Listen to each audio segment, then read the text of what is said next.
Good afternoon, everyone. My name is Ryan Benson. I'm Executive Director at Kansas Housing Resources Corporation, or KHRC, and we are thrilled. We're thrilled that you're spending this Monday afternoon with us to learn about keeping people in their homes, which is absolutely vital to the work that we do at Kansas Housing and the work that so many of you do out there as nonprofit or partner organizations and agencies around the state of Kansas.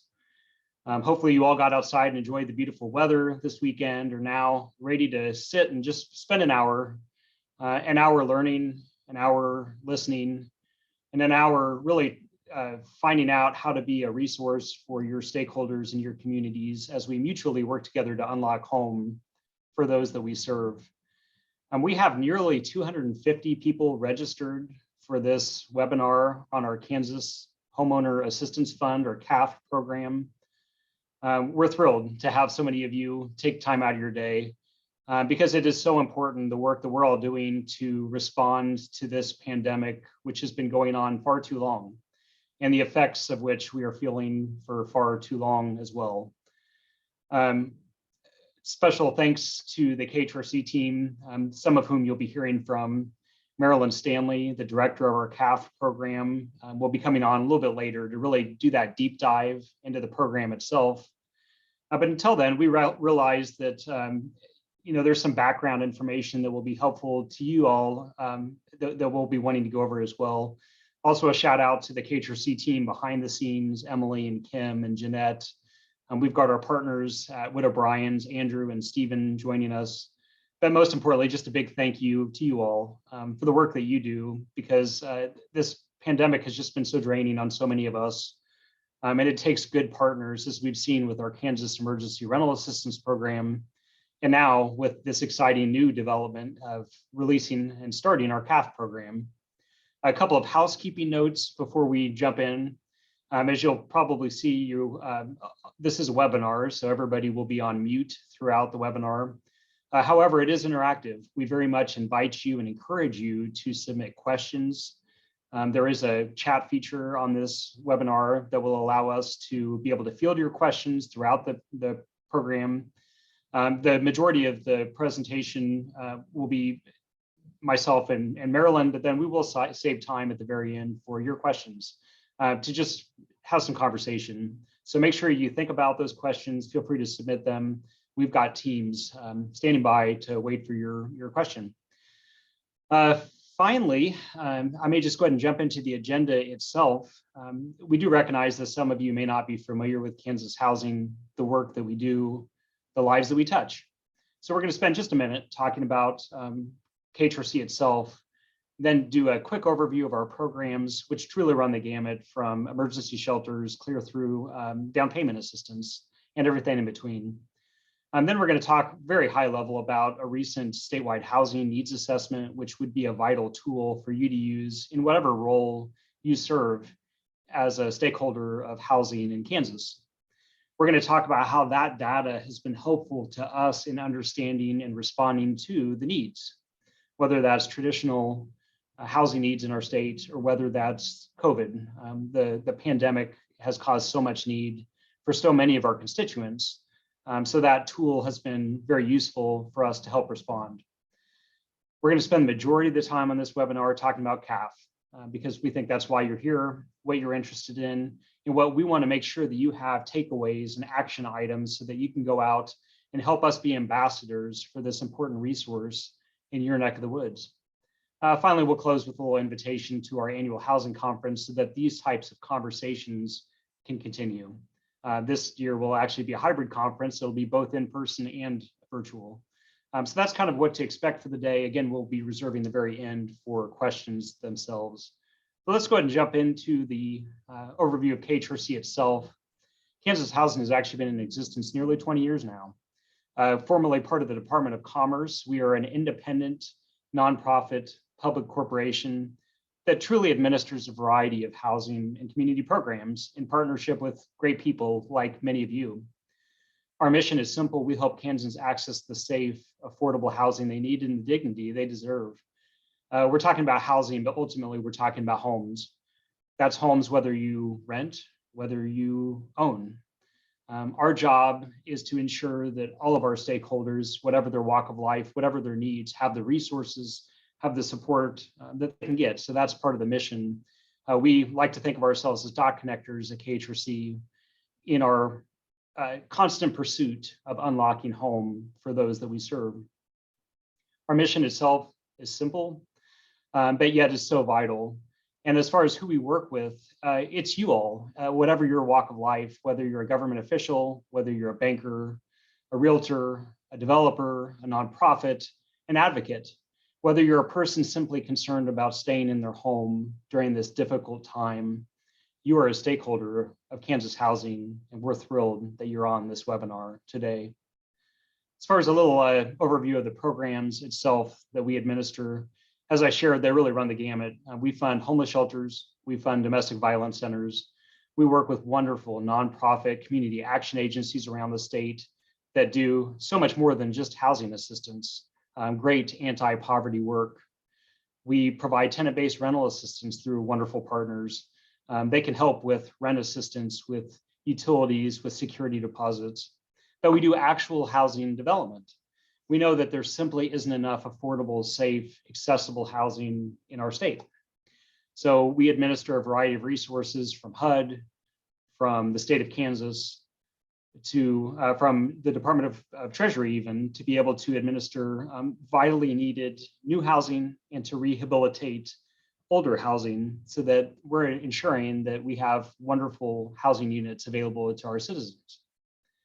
KHRC also administers a down payment assistance program through a network of participating lenders around the state. We regulate the installation of manufactured housing. We provide free weatherization upgrades through great service partners around the state.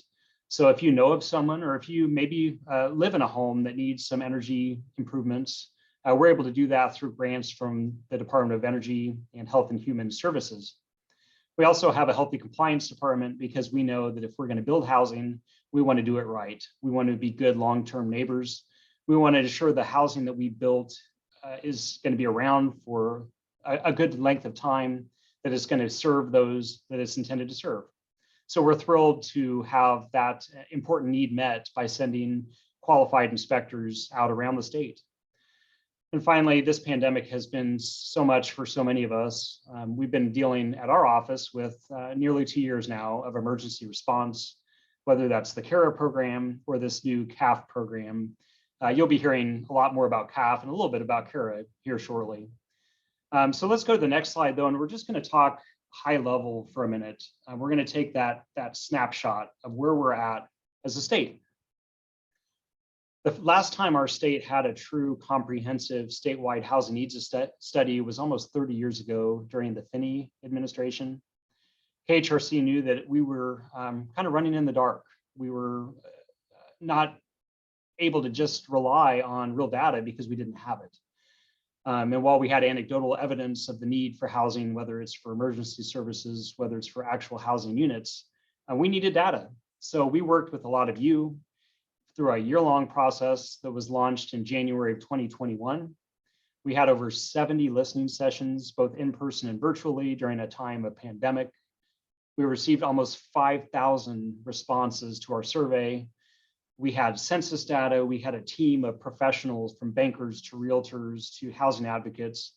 And we were able to compile the first statewide housing study in 30 years that was released in December of this last year.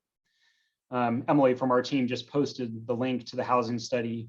We want to make sure we're highlighting it because it's got great information from a 30,000 foot level if you're interested in just that. If you're interested in a particular region, whether it's Southwest, Northeast, Southeast, or Southwest, or anything in between, we've got the best practices, we've got goals and strategies. We want to try to connect those dots so that we understand our needs, but we offer solutions. We're thrilled that we just had the most historic, successful legislative session in the history of Kansas this last session, working through in partnership with a great number of you because of this excellent data from the housing study. But I want to take a minute and I just want to highlight a couple of the homeownership themed takeaways from the housing study, because I think it's important to understand the universe we're dealing with when we're talking about people at risk of potentially losing their homes. So a couple of findings. I don't think it comes as a lot of surprise, but the Midwest actually has the highest home ownership rate in the nation. You can see this graph shows that historically Kansas and the Midwest really have good home ownership rates, which is wonderful during the good times. However, just like the rest of the country, the supply simply hasn't kept pace, whether because of the mortgage crisis from a decade ago, or whether just through life changes, not enough investment, whatever the reason. And the simple fact is that if home ownership rates or units themselves aren't available, then people have to rent, which negatively affects not only the people wanting to own their own home, but people who are maybe at a lower income level that are all competing for the same housing units. So we have, because of a lack of homes for homeownership, we actually have more people renting that maybe need to rent that are all competing for those same units. So again, just kind of that high level aggregate macro data that I think is worth keeping in the back of your mind. Let's go to the next slide here. The next slide itself actually talks about how, again, no surprise here, housing prices have been increasing faster than ever before. Interestingly enough, we did a survey around the state through our housing study, and virtually every survey talked about the need for down payment assistance. That was one of the highest priority needs, because as costs go up, it gets more expensive to purchase a home and save for down payments. I might add that it also makes it more expensive to keep a home. So if people are already kind of living on the margins, if incomes are flat, and if suddenly a life change happens, whether that's loss of income, loss of work hours, a medical expense because of a COVID outbreak, it can quickly spin into a crisis. And that's something that we've seen time and time again in our office, and why it's important to understand some of these high-level macro themes. We have an aging housing stock in our state. The variety of types of housing needed is growing. So all of these are spinning around at a high level state level. And that's all the things that we've been keeping in mind as we administer our existing programs. But it also is stuff that we had to work through when we were hit with the pandemic, just like you all were these last 2 years. So let's go to the next slide. We're actually going to, before I dive into KHRC's COVID response itself, I want to maybe just play a video that I think maybe captures exactly what the pandemic has done to all of us as homeowners or renters, as citizens, and how we've had to respond as a people together in community. So sit back and we'll rejoin you after the video.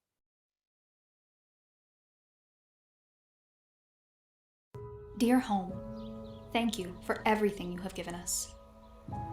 For the shelter that you provided, which gave space for life lessons. Now, life lessons are coupled with school lessons as bedrooms become classrooms. Housework happens alongside office work because kitchen counters are also desks. And now, community looks a little different. Worship looks a little different. Healthcare looks a little different. But in all, you remain constant. Oh, home, you have provided us shelter. Hey guys, breakfast. But more importantly, you have provided us space for love and for life. Your door opens to introduce us to the adventure that awaits in the evening, and it secures the things that mean everything to us. Each turn of the doorknob is a handshake that reaffirms our commitment to each other. Because right now, home means more. And when we return, we enter your familiar embrace to a feeling that is as incredible as it is indescribable. Every Kansan deserves safe, affordable housing.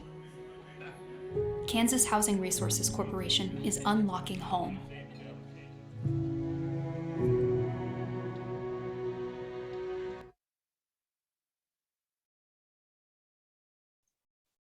Space for love and life.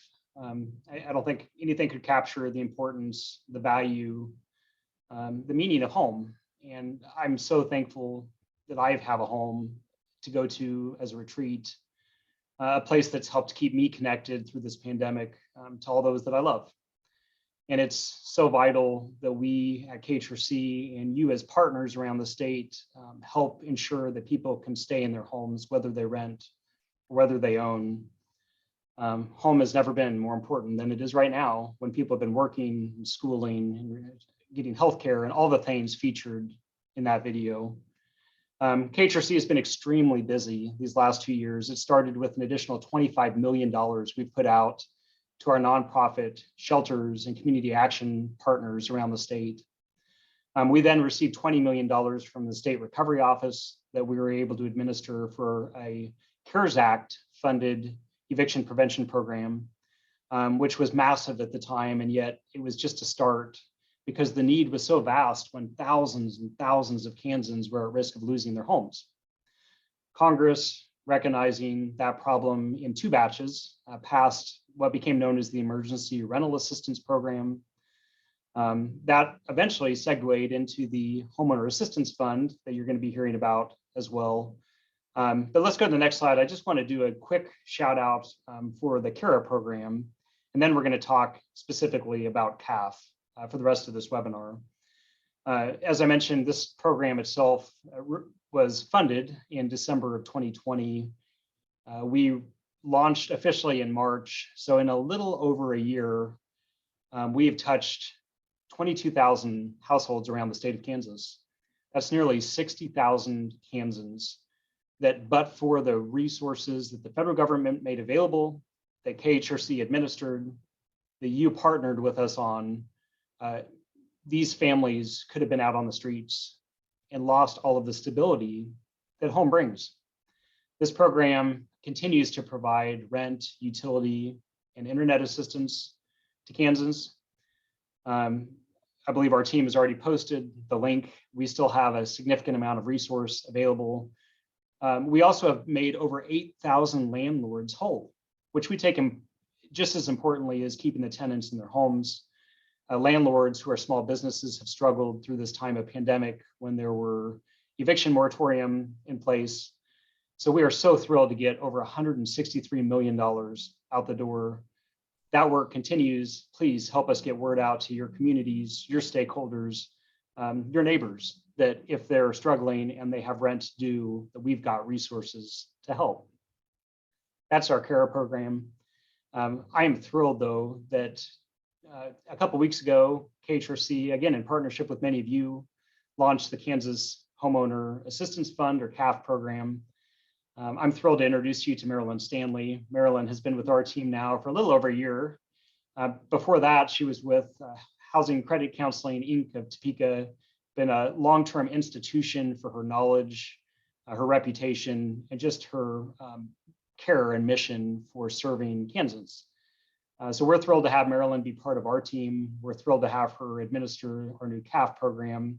And I'm honored to now let her give an overview of KHAF, and then I'll rejoin you later as we take some questions. Marilyn? Awesome. Thank you so much, Ryan. And it truly is an honor to be able to work at Kansas Housing Resources Corporation as part of this remarkable team. So, all right. And thank you all for participating in today's webinar to learn more about the KHAF program, Kansas Homeowner Assistance Fund. All right, so you may have heard by now, we received in Kansas just about $57 million. Now, obviously, you're hearing about CARA, and you've heard about CARA for the last little over a year. And now, finally, what people have been waiting for, the homeowners are going to be able to get some help too, and they have been. So we did open the program on April 18th. It's been just a little bit more than a month. And this might seem too good to be true, right? So it's our job to help inform people that this is not something you need to be cautious of as long as it's the KHAF program. Yes, you can in fact get up to $35,000 in mortgage assistance and up to $10,000 in property charge, utility, broadband, and that includes property taxes. So a total maximum of $45,000 per household. These are the maximums. We have few people that are in those kinds of dollars amounts. So again, it's not too good to be true in this circumstance. Next slide, please. This is our KHAF universe for Kansas. So this was end of first quarter, just a month or so ago. This data came out just maybe a week or two ago. And so it tells us, excuse me, in Kansas, so there's a total of 242,446 loans that are serviced on housing here in Kansas. And of those, 9,916 of them are past due. Now, you may have heard over the time since COVID started that there's been all these different opportunities where somebody could get a forbearance or partial claim or all of these other technical terms. And a lot of people did get that help. But these are the households that for whatever reason, that option did not work for them, or or they had already exhausted those options prior to that. So keeping it separated out, you've got your FHA loans, your conventional, which conventional loans had much fewer options, and then the Veterans Affairs VA home loans. You can see there what we're working with here in Kansas. This is our KHAF universe. And there's even more, those that maybe didn't have or don't have a mortgage, but yet they owe property taxes. Okay. Next slide, please. All right, so we know that homeowners at one point had good credits, right? They had credit high enough to be able to get a mortgage. And you know that takes a little bit of work sometimes. No credit is bad credit, right? So they had to establish credit, make good payments, and take pride in the fact of they were actually able to go through the home loan process. As you know, that can be a little complicated as well for somebody who maybe has never owned a home before. So being able to go through that, and now what could have happened? COVID may have happened. They may have lost their job. Their hours may have been reduced. This may be the very first time that they've had to ask for help as a homeowner. So keeping that in mind, and sometimes the pride's holding them back. I can handle this, right? I shouldn't ask for help because I don't need help. That's not me. Well, this program is for them. So we've got to break those barriers that this program is made for them if they're behind. Okay, this is our Kansas map as of a few days back. The yellow is where we have had applications. Our goal, we want to reach all 105 Kansas counties. So everybody on this call is either a homeowner themselves or they know a homeowner. And so I'm calling on you all to please help us with word of mouth, help us promote the program. It's sometimes hard. We may do marketing, social media, TV, radio, but it may not be reaching those people who are in need. And so call for action for you all to help us spread the word. Tell people you know that need help. Next slide, please. We have just a short video. This is one of the commercials we may be airing in your area, and just kind of tells you quickly what the program's about. Do note we do have these in Spanish as well. So, okay, thank you, Ken.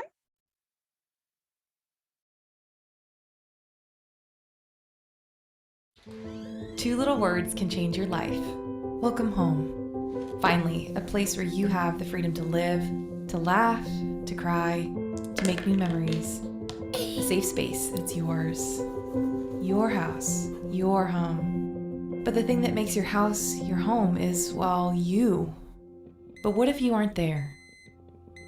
If missing payments could mean missing your home, help is available.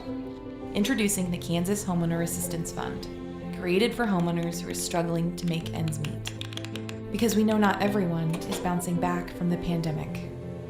Get help for mortgages, property taxes, homeowner association fees, broadband, and utility costs. So you can breathe a little easier and get back to living. To learn more about the Kansas Homeowner Assistance Fund, go to kshousingcorp.org. You deserve to keep making your house your home.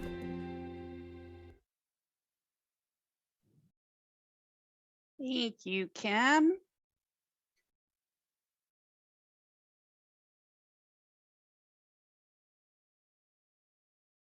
All right.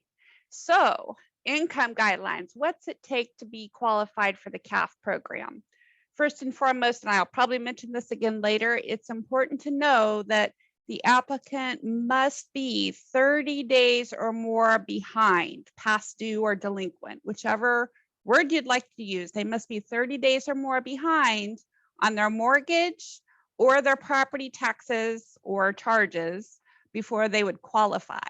So it's not a lot of utility assistance involved. It's not as if you're behind on your utilities, so you should apply. You must first be behind on your mortgage or your property taxes. The reason we did that is because there's only, and I say only, almost $57 million compared to KHRA. KHRA has a much larger bucket of funds to help renters. So we needed to prioritize those who were most in need for this funding. And so again, key point, 30 days behind. So income guidelines. This is just a couple of examples. So 150% of area median income for the county the house is in, the homeowner lives, and their family size. So for example, Wyandotte County, a household of 4, they can earn below $145,200 a year. So if you think about it, that's going to fit a lot of people. And then we have 60% of our funds must be used for those households below 100% of area median income. And yet that's still pretty high. That's actually 90,000 for the household of 4 in Sedgwick County. That could be a couple of working incomes, could be a 1-person working income. So income categories really are somewhat flexible. Next slide, please. All right, additional qualifications and for eligible properties. So of course it must be located in Kansas. This is our Kansas dollars, and each state has an allocation of their own, and their programs may very well be different but similar. They might have other kinds of qualifications or some certain things, like they may not cover utilities like our program covers. They must be the actual owner of the property, and it must be their primary residence. So for instance, it can't be like a vacation house, or it can't be your rental property that you're renting, because if that were the case, they could go through the KHRA program. Okay. And again, they must be 30 days past due on that mortgage or their property taxes to be able to qualify. Eligible properties, pretty much all of them. So you got your single family houses, 1 to 4 unit dwellings, condos, manufactured homes, and those can be affixed or unaffixed. Please note though, if it's a manufactured home and they have lot rent, so they would own their home and they're making a mortgage payment, but they have lot rent. The lot rent would need to be applied to the KHRA program, and the mortgage on the manufactured home would need to be applied to the KHAF program. So it may cause them a little bit more work, but they could potentially receive assistance from both programs. And then of course there's townhomes. Next slide, please. All right, we have 4 assistance types within the program. All right, mortgage reinstatement. That is the primary purpose of this funding. Those mortgages that are past due to the pandemic or something related to the pandemic. So we see some people that are behind $15,000 on their mortgage. Some are only just a couple of payments. So this will help bring them whole again. So maybe they don't qualify, or maybe they had a forbearance and now suddenly all this balance is due suddenly, or else if they don't pay soon, they'll go into a foreclosure status. That's where this program could reinstate their mortgage by paying all of their past due amounts. Please note this does include second mortgages or HELOCs, home equity lines of credit. It does include a reverse mortgage. And keeping in mind reverse mortgages, of course, they may not be making a mortgage payment, if you will, but they might be in default because of their property taxes or their homeowner's insurance. Okay. Oh, special note, contract for deed. There's not always a lot of programs that cover contract for deed, and this one does. Okay. The second category is forward mortgage payments. Now, very few of our applicants will qualify for forward mortgage payments because the primary purpose is to bring people current on their past due mortgage. Certain households will be able to qualify for up to 6 months of forward payments, but it's going to vary. Every situation's unique. For instance, if the maximum mortgage assistance is $35,000 and they owe $33,000 on their past due mortgage, that means they won't be able to get very much forward payment. So again, primarily catching up that past due. On property charges, this is where those property taxes land.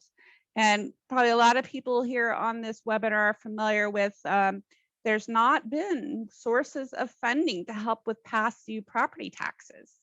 And generally, homes foreclose after 3 years of missed property tax payments.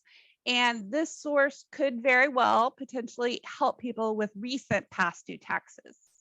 Do note, currently the program cannot pay for charges prior to January of 2020. So it isn't quite the full 3-year time frame. But for instance, since COVID started, if whatever's happened in their life, unique circumstances that they need help with this past due property taxes, this will help. Homeowner association fees, condo fees, any other kinds of common charges. But so far we're seeing maybe a couple of HOA fees, but it's really property taxes that we're seeing. And again, they must be 30 days past due or more. And then the last category is utilities, internet, or broadband. Again, someone would not qualify for that alone by itself. They would first need to have a delinquent mortgage or property taxes to be able to get utility or internet assistance. So we're seeing very few payments on that. Most people, they may have paid their utilities on time. They just didn't make their mortgage payment because it's a much larger payment. Okay, as I mentioned on a previous slide, again, the recap, no more than $45,000 in assistance. And we've got our different categories capped. So you put that mortgage reinstatement and those forward payments, anything mortgage payment wise, no more than $35,000. And then the last categories, put the property charges and the utility internet together, no more than $10,000. So a grand total of no more than $45,000 per household. Next slide, please. All right, special note, people ask, will this need to be paid back? Because that's a lot of money, right? It is a lot of money. It's almost like you might even feel like you won the lottery if you got an approval of this. So it's such a unique, one-of-a-kind program that just doesn't come our way. So if it's under $25,000 that we give a household to bring them current on their mortgage or property taxes, then it's a grant, $25,000 grant. And then if it's over $25,000, we do structure the assistance as a 2-year promissory note that does not earn interest, and it's just automatically forgiven at 2 years. Some of that, we wouldn't want to give $45,000 in assistance, and then a few months down the road, someone sells it and then uses that $45,000. So we want to give them housing stability, at least for a period of time. So that's one reason we structured this in here. For the most part, it doesn't slow the program down. Basically, it's a promissory note that the homeowners would sign and return to us to be able to get that more than $25,000 in assistance. And then they don't have to do anything. At 2 years, then it's just automatically forgiven and turned into a grant. Next slide, please. All right, what are the homeowner responsibilities? Well, apply. We have a different system. Some of you might be familiar with the KHRC software. The KHAF program has a different software, and it's actually called mortgage relief through Yardi. And so it's structured differently. And we ask that everyone upload current documents dated within the last 30 days, and it be very comprehensive.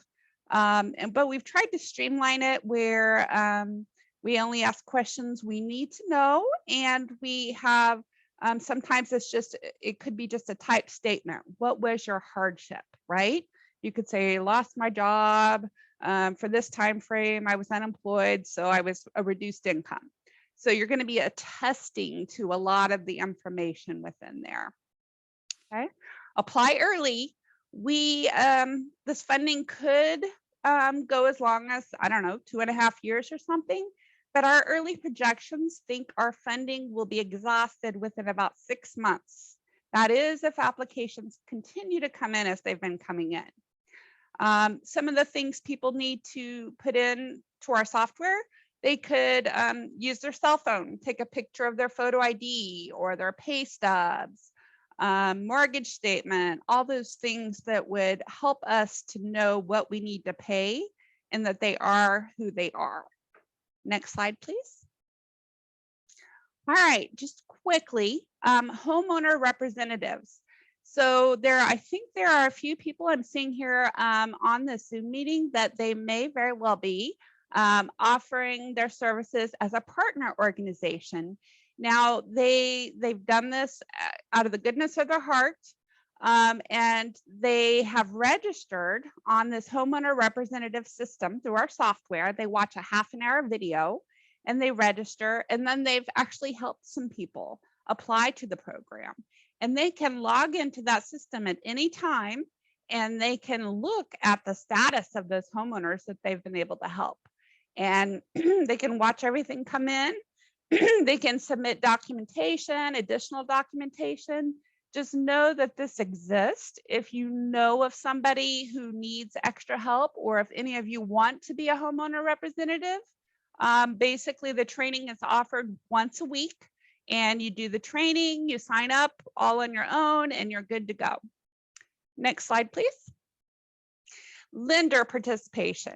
Please note that we have to have the lender or the servicer, the mortgage company, to participate if it's related to a past due mortgage. Basically, we need to confirm with them that it is in fact a real loan, so we don't have fraud.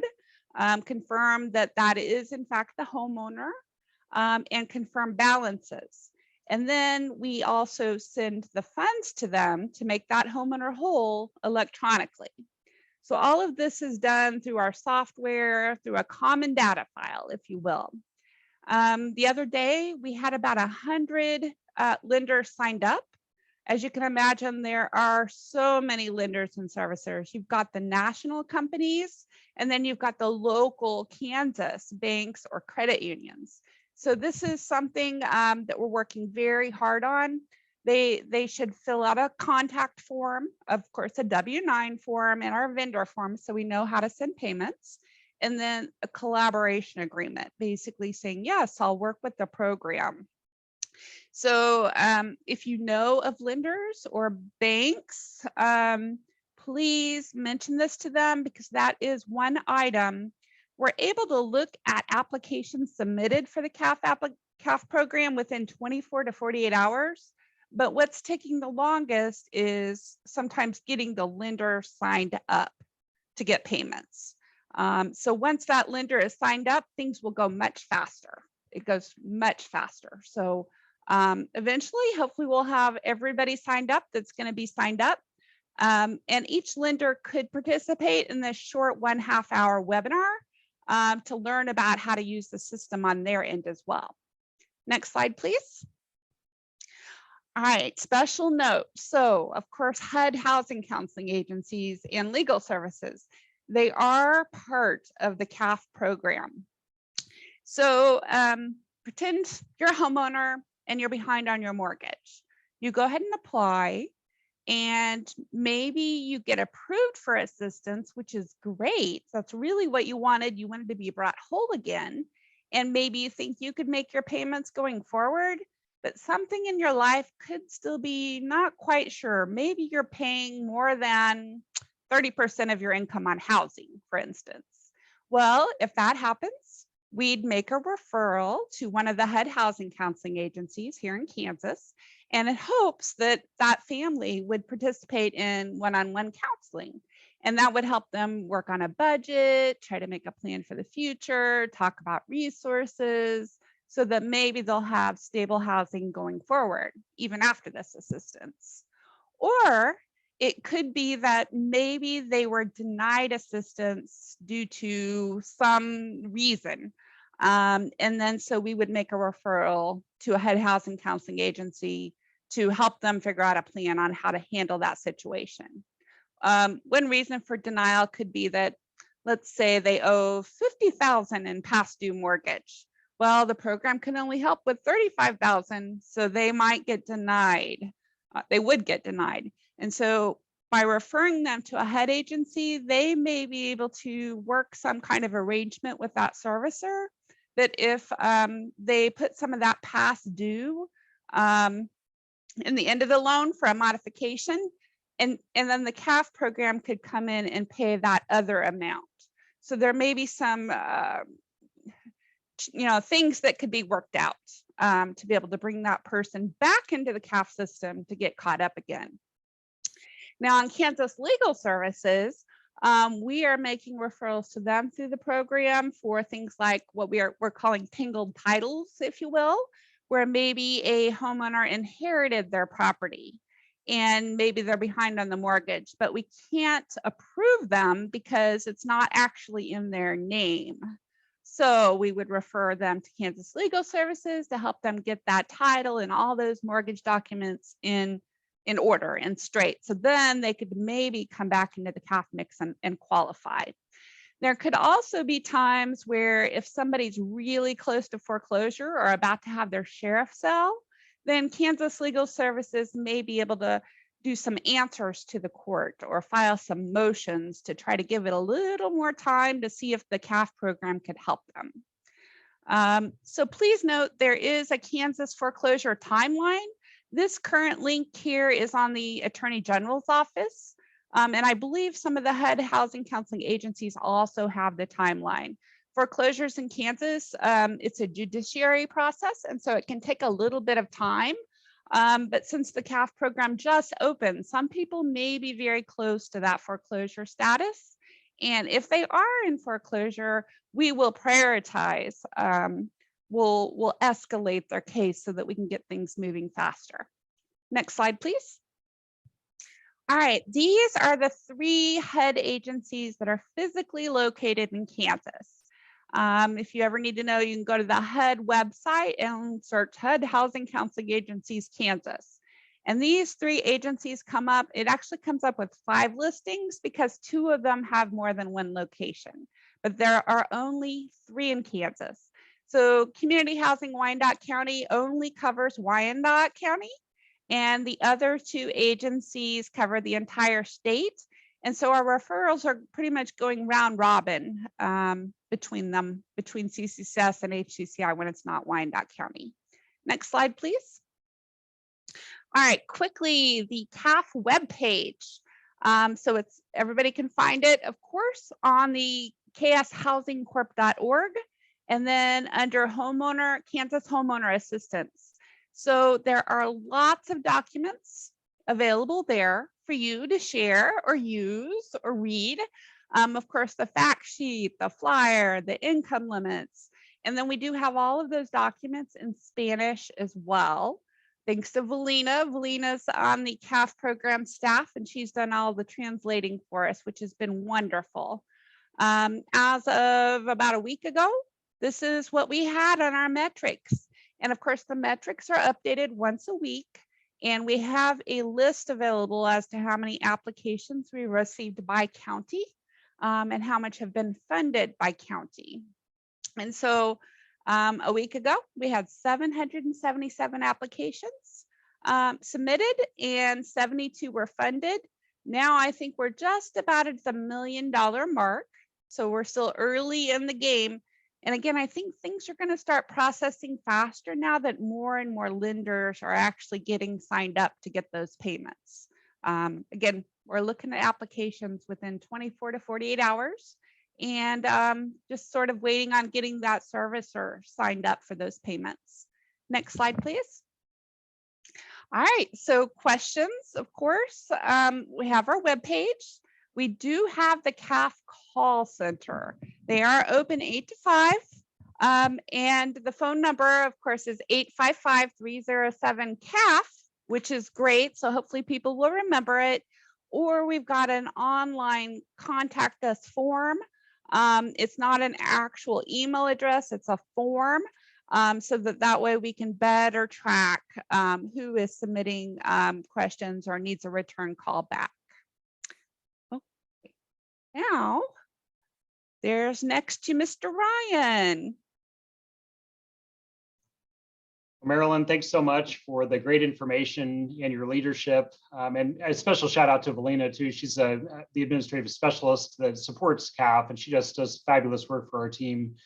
We've got some of the most caring, compassionate, mission-oriented folks here at Kansas Housing, and I'm truly honored to lead them, but honestly to just work alongside them and learn from them. Before we really move now to our question and answer period, I want to take just a minute. I'd referenced earlier that every year Kansas Housing hosts an annual housing conference. We're in our 17th year of the conference, and it's a great opportunity to network, to learn, to just discuss lived experiences of administering housing programs or helping people through difficult times, like potentially a foreclosure situation.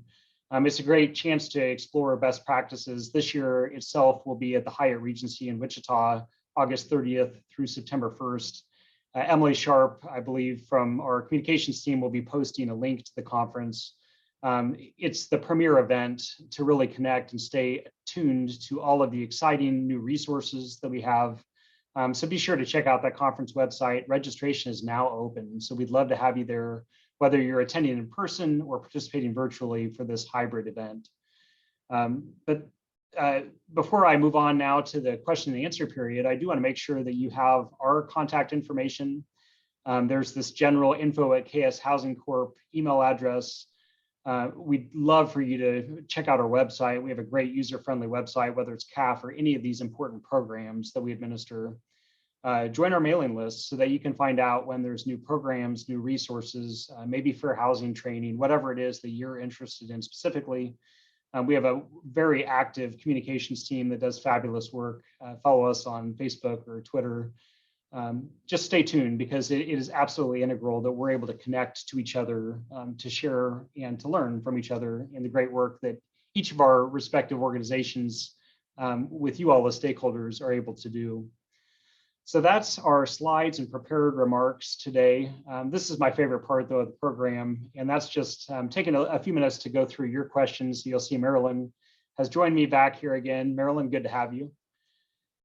And we're thrilled now to just kind of scroll through some of the questions. So I may go ahead and kind of read them off, and Marilyn, who really is our expert on this, I know we'll have the quick answers to a lot of these great questions, but please make sure you keep them coming, because we've got about 10 minutes still. First question, Marilyn, and I know you already touched on this, but I think it's important to reiterate, is that we had a great question about the ability for this program to serve people who are behind on their property taxes. This person says, so a homeowner who is delinquent on their property taxes could seek help through KHAF. And I know that's correct, but do you mind just kind of expanding on that, Marilyn? Absolutely, yes, that is correct.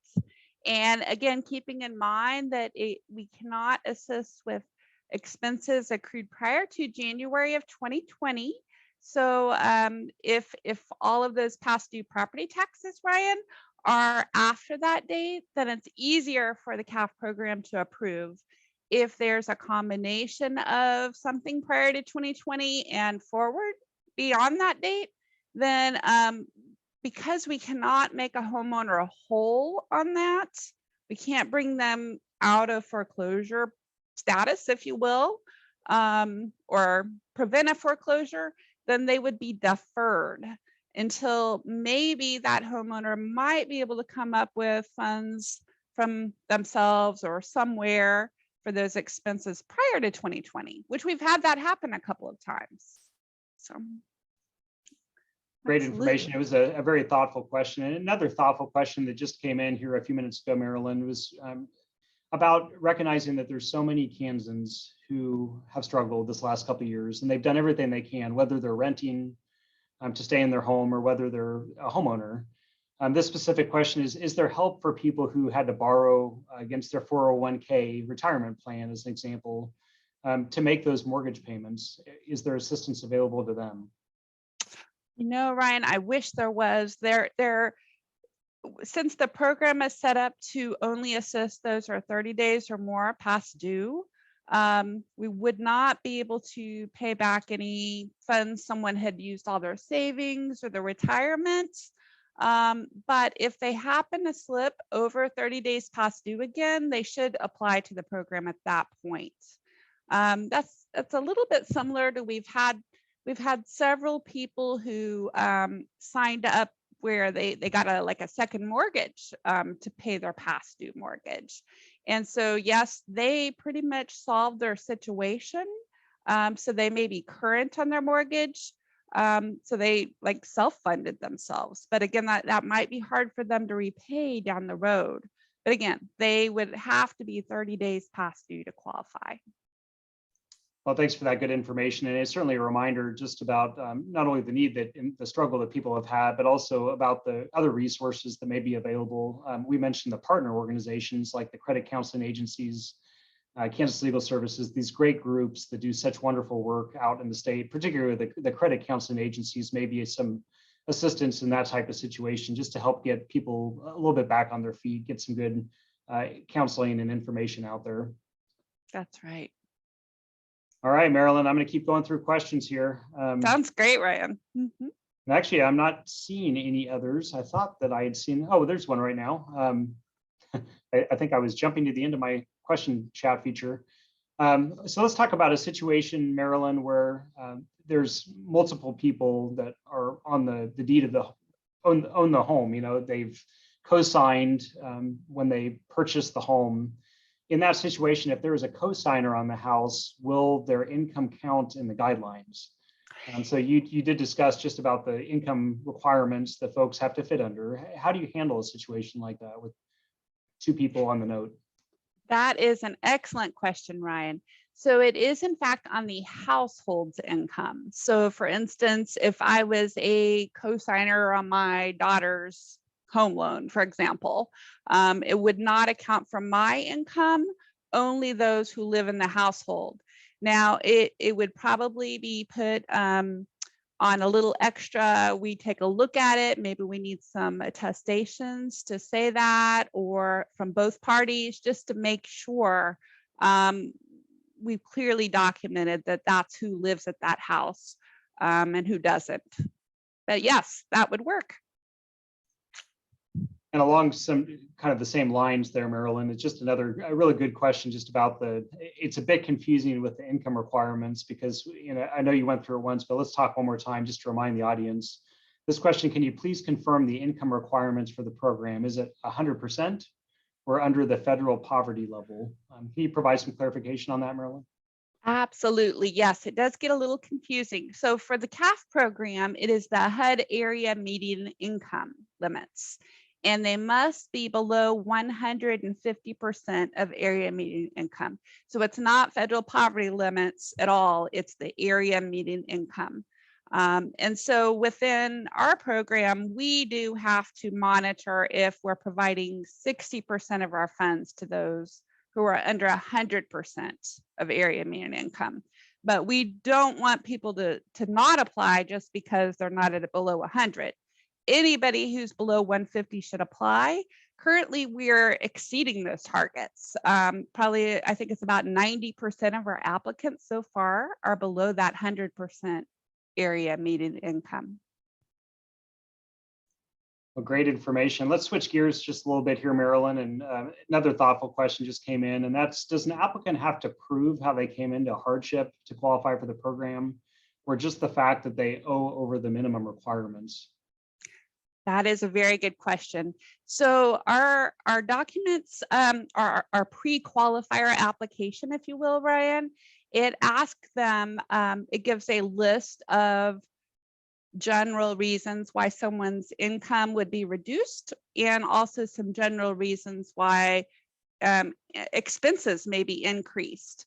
And so we expect when someone's completing that pre-qualification questionnaire, if you will, that they would at least check some of those items. It's really quite flexible. So for instance, you might think of it as, let's say during COVID, if my kids were still young, which they're not, but I may have had to miss work because I had to stay home and care for my kids while they were in home Zoom school, right? And so my income would have went down. So, or maybe I had increased childcare expenses. Those are all categories. So it's really quite broad, but we do need to have a reason with some kind of COVID nexus, if you will, to be able to approve the application. It can't be just, I need the assistance. It needs to be a reason related to COVID.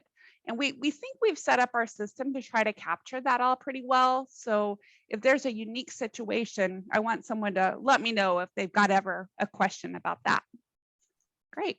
Well, thanks, Marilyn. It's definitely important for us as administrator of these taxpayer funds to be good stewards of the funds, but also to make sure that we're meeting the needs and being as nimble and responsive as possible, recognizing that this pandemic has affected Kansans in so many different and unique ways.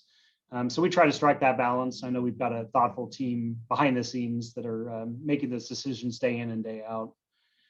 That's actually all the questions that I'm seeing in the question feature. We'll give just a minute more if anybody has anything last minute.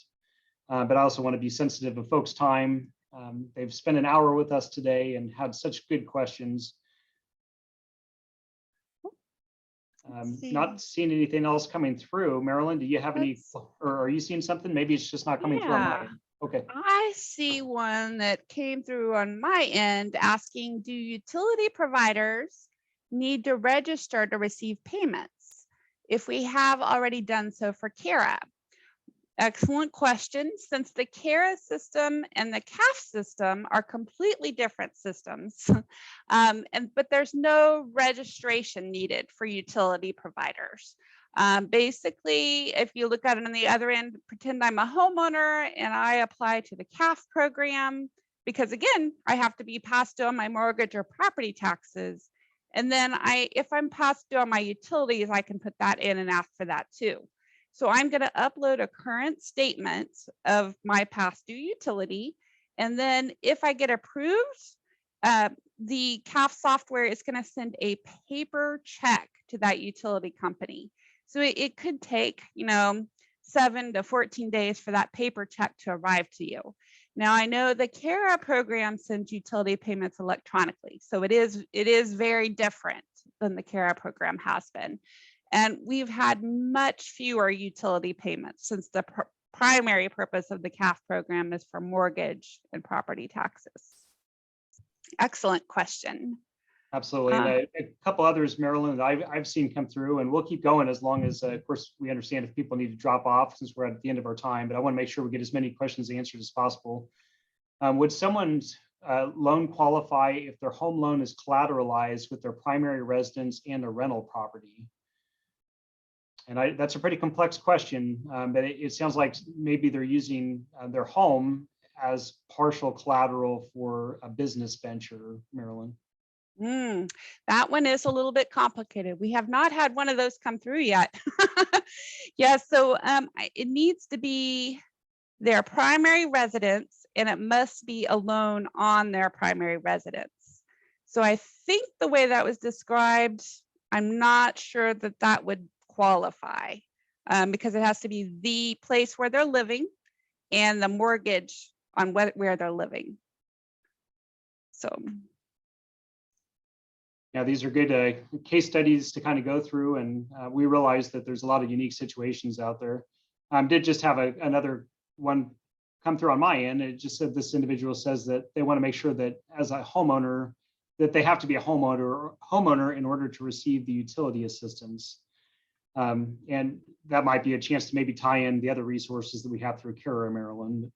Yes, that's exactly right, Ryan. So for this program, the homeowner, if you're a homeowner, you could apply to the KHAF program. But if you're a renter, you'd apply to the KHRC program for assistance.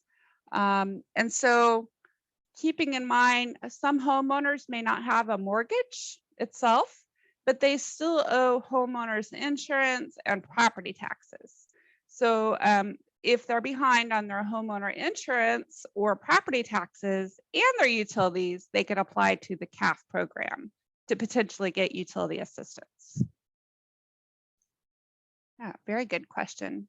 These are really good. One other thing that we just had come through was a thoughtful question. You know, we'd mentioned community partners that are out there, and this person was just asking if we'd be able to post the link to the info on those community partners so that people on this webinar or maybe afterwards would be available to get that good information. Yeah, well, the KHAF program, we believe, you know, the KHRC program, I should say, has a list of the community partners on the webpage with a map to locate them based on counties. And those are primarily the community action agencies, but I think there's some additional community partners as well. For the KHAF program, we've just had a few volunteer groups that have just done it on their own. So far, we have not had, but maybe just, I don't know, maybe 3 or 5 people, a handful of people that needed extra help with their application. We've tried to make the application as simple as possible, even for those who may not be used to doing technology very much. Keeping in mind the homeowners at one point had good credit and maybe had to go through a little more technology kinds of things. And when we have someone that struggles with the online application, we do have a couple of paper applications out there. We really rather not do that because we don't want something to get lost in the mail or something like that. But we have people that can walk through the application one-on-one by the telephone. And we found that a lot of people just use their phone to upload their driver's license or whatever it is. But we will pay extra special care to those who do need that one-on-one assistance with their application. And Marilyn, on a related note, we did give it a question about if you're a current community partner with KHRC, can that partner transfer their partnership to KHAF? What are your thoughts on that? Well, we'd always be always invite partners to help. Like, for instance, you could sign up to be that homeowner representative. Absolutely. And those community partners are always welcome to contact me, reach out to me one-on-one, and I can help make sure you get connected to that homeowner representative portal. That would be wonderful. I tell you what, it takes a village, doesn't it, Ryan? We need all people on board, especially if we're going to reach all 105 counties, right? Absolutely. And we're well on our way because there's that much need out there. Yes. Another one came, or maybe Marilyn, you may be getting some too, but we had somebody ask, do we sign up to be the homeowner representative? What are your thoughts on that? Yes, you can sign up for that. On our website in that whole document section, we have one of the documents is sign up to be a homeowner representative. And so if you are, let's say, one of those nonprofits out there, or maybe even a lender, you know, whoever may be wanting to assist homeowners to make this possible, anyone can go on there and register and just do that half-an-hour training so that you've got an idea of what you're working with within our system. Now, Ryan, I think I have one asking about homeowners insurance. That is correct. Yes, the KHAF program can help with homeowners insurance. You know, I've mentioned property taxes several times, but yes, if someone is behind on their homeowners insurance, the KHAF program can help them with that as well. Now, I've had a couple of circumstances where maybe they got dropped from their homeowners insurance because of something else, like a bad roof or other reasons, and that may be a little bit more complicated, but we may be able to, you know, how could they get insurance? And that's where we could connect them to the weatherization program and all these other different programs throughout the state of Kansas. and other service providers that might be available. Marilyn, I know we're about at the end of our time, but any closing thoughts, or maybe you could remind our attendees if they've got another way to reach out to us if they've got additional follow-up questions that they think of. Yeah, absolutely. And I think, Ryan, some are asking about if we're going to post the recording and the slides, and we are going to post those. And for follow-up here, I am going to post, if it's a specific question related to this, I'm going to just post my email. If it's a client question related to their application, the KHAF call center is going to be able to help them faster than I might. But if there's ever a case that needs to be escalated or reviewed specially, I am available for that as well. We want to make this entire process as simple as possible for people, and so that they don't have to navigate all these barriers, right? Even though this is a federal program, we do have specific requirements, but we really have worked as a team to try to make it as simple as we possibly can. So, great. Well, Marilyn, we're a month into the program and things are going great from our perspective. We're getting those dollars out the door. We're keeping people in their homes ultimately, which is what this program is all about. But it truly takes engaged, committed partners, stakeholders, people learning about these resources and helping us get the word out. Just want to make sure that I'm thanking again everybody who's on this call. The work that you do in your community is just vital. As Marilyn said, it takes a village, and it truly does, to make sure that this program is efficient and effective and ultimately unlocks home for those that we serve. I want to thank Marilyn for her time today, all of the KHRC staff behind the scenes. I hope to continue this conversation, this dialogue at the housing conference in August, as well as I'm sure many other participation events and public meetings that we'll be having on KHAF and other important KHRC programs. Until then, stay well, stay engaged, and stay committed to the great work that you all do. Thanks so much for your time. Thank you all. Thanks, Ryan.